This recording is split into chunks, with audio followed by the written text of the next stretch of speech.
Hey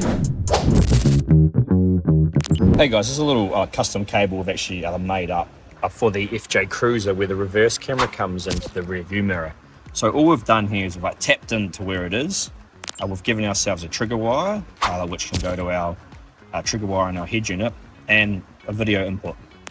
So this makes it super easy to get the rear view camera on the head unit. So it's going to give you the video feed and a trigger wire. It can go into like any head unit, and it's just your plug down here underneath that it fits into.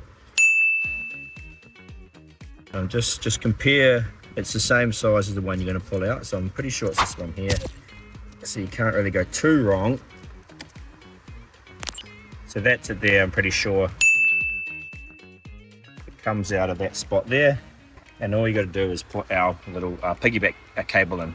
So that's the piggyback cable installed. It's as easy as that, super straightforward. Then obviously run the cables up there and get them to come out behind the head unit.